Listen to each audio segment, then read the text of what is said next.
Alphabet is going to report their latest quarterly figures Thursday after the market closes. Intel is also reporting that day, and today, Tuesday, Tesla is reporting after hours. We also have Enphase, I think we have Vertiv and Lam Research tomorrow, Wednesday. So quite a busy week already for the tech space in this earnings season. Of course, it only gets busier each and every week. So let's talk a little bit about Alphabet in this video.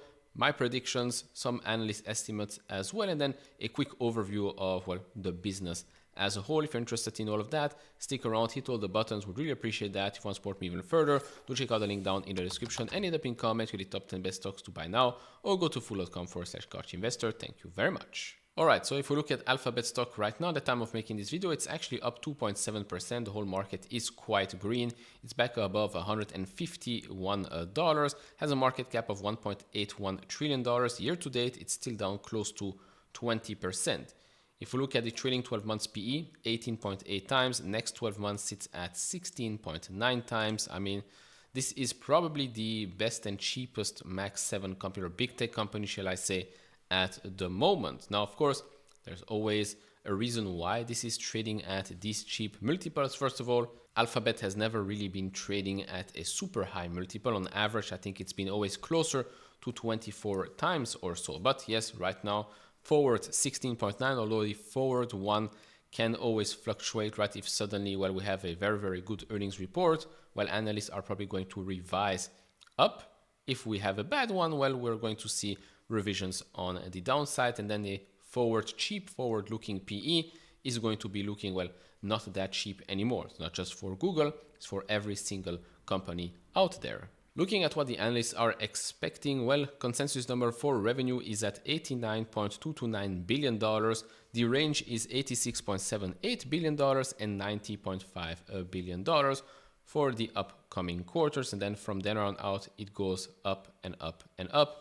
As always, Q1 is a pretty weak-ish quarter. Looking at EPS, consensus number sits at just over $2, $2.03. The range here is $1.9 to $2.38. And right now, the average analyst price target sits at $203, so around 30% upside from the price we're at right now. Looking at free cash flow expectations, consensus number sits at $75.25 billion. The range here is quite big. The lower end, $61 billion, the higher end, $91.3 billion. Now, Google at the moment has, well, a DOJ case going on, and, well, they've got some support from a very interesting corner, more specifically here from the CEO of Perplexity. He said, Perplexity has been asked to testify in the Google DOJ case. Our core points are as follows. 1.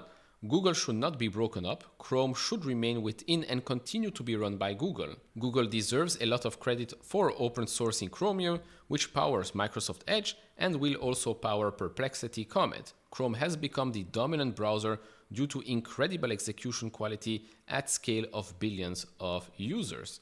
2. Android should become more open to consumer choice. There shouldn't be a tight coupling to the default apps set by Google and the permission for OEMs to have the Play Store and Maps. Consumers should have the choice to pick who they want as default search and default voice assistant, and OEMs should be able to offer consumers this choice without having to be blocked by Google on the ability to have the Play Store and other Google apps such as Maps and YouTube. The DOJ is pushing for Chrome to be divested from Google. We don't believe anyone else can run a browser at that scale without a hit on quality, nor the business model to be able to serve that many users profitably by keeping the browser free. Chromium is open source and others can build using that. Evidence, Microsoft Edge and Perplexity's upcoming Comet browser. The thing that is particularly frustrating about Google to us is how hard it is to change anything on Android. OEMs can only use a Google-approved version of Android if they want to have core Google apps like Play Store, Maps, etc. And Google-approved means keeping Google as the default search and Google Gemini as the default voice assistants. OEMs feel threatened about any changes here, even outside the defaults, because the magnitude of revenue sharing offered to them by Google to preserve the status quo, even when better alternatives are available. Example, Perplexity's Android Assistant is regarded as superior to Gemini. Now that's interesting because, well, we've had a report that came out and said that Google paid Samsung enormous sums for Gemini AI app installs, which basically means that, well, Google is not just paying Samsung to be the default browser, but if it has Gemini AI already installed and is the voice AI assistant on that phone, Google will be paying a certain amount to Samsung each and every month. And I also think there is some revenue sharing when it comes to advertising. So there's definitely some support from Perplexity, but there's also some constructive criticism there as well. Moving on to the cloud side of things. So AWS Azure, still the biggest one. Google Cloud sits at 12% as of Q4 2025. Now, if you look here at ticker trends, they see this is basically the traffic. So we see a huge decrease here in traffic for ads.google.com, but we've seen a huge increase for cloud.google. So the market, there were some whispers already that are saying that maybe we're going to see, lower numbers when it comes to the search side of things, but some much better numbers when it comes to the cloud side of things. I've said it in the past, even if search does get hurt, I think cloud growing super fast, definitely growing faster than the rest, right? It's growing, last quarter it grew at 30.1% year over year, and they're saying they are capacity constrained. So even with search maybe not growing as fast as before, maybe worst case scenario it is decreasing, I think cloud can pick up the rest. And in the meantime, don't forget, Google is investing quite a lot, right? CapEx has increased quite a lot, but the expectations currently is that, for fiscal 25, free cash flow is only expected to grow 5.3%. But then look at this reacceleration, 17.5% year-over-year growth in fiscal 26, then another 25% year-over-year growth in fiscal 2027 to reach $112.52 billion. And the interesting thing here is that, CapEx is still expected to increase in all of those fiscal years, and yet free cash flow is finally going up and up and up.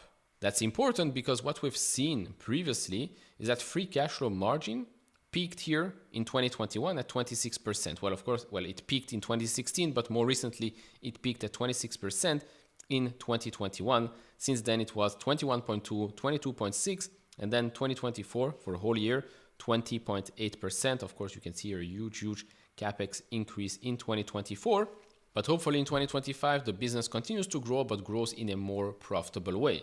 Gross profit margin has already bottomed out. We can see a nice increase each and every year in the last couple of years. So I do expect to see the same trend here with free cash flow margin. And then all in all, overall, looking at the multiple businesses here, because remember, Google, yes, it's true. The biggest segment for revenue and operating income right now is, of course, Google Search, Google, advertising.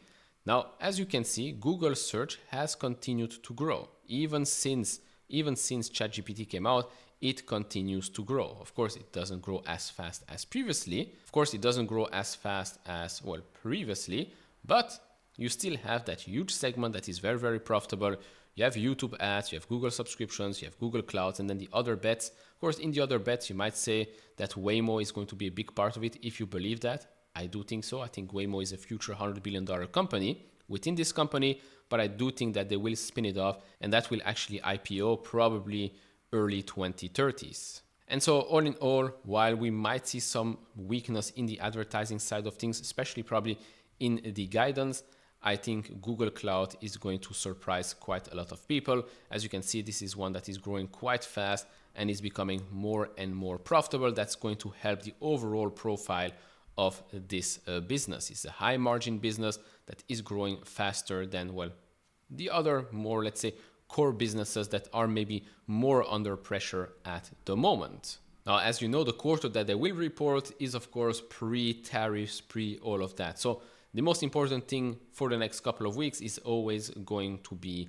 guidance and commentary on the earnings call, whether it's expansions for data center, CapEx increases or maybe decreases, what they're seeing in the advertising market, for Google's perspective, but maybe for Amazon on the retail side of things, also AWS. Every time we're going to go into a big names earnings report, the report will probably be fine. It might even be, better than feared because of, well, a weaker dollar. For many of those companies, a weaker dollar means, well, an easier beat. But then it's all about guidance and commentary on the earnings call. Plus, if we're being honest, we are going into this earnings season where expectations are very, very low. So don't be surprised when maybe a company will report okay earnings and the stock does not go down. Might actually be flat, and maybe it might actually go up. In my opinion, it's much better to go into an earnings season where expectations are much lower than expected. Stock prices, let's be honest, valuations, all of that are all depleted, they're all very, very low. Sentiment is low. And so there is room for big surprises. So for me, Alphabet, I think is going to be a good quarter. I'm very, very interested to hear what they have to say during the earnings call. But all in all, Alphabet, Google at $150 to me is a no-brainer, and that's why it has become a bigger position in the last couple of weeks for me. So that's about it. Of course, do share your thoughts down in the comment section below. Expectations as well, double beat, double miss, raise, guidance, higher dividend. What do you think is going to happen? Let me know down in the comment section below, and I'll see you all in the next one. Bye-bye.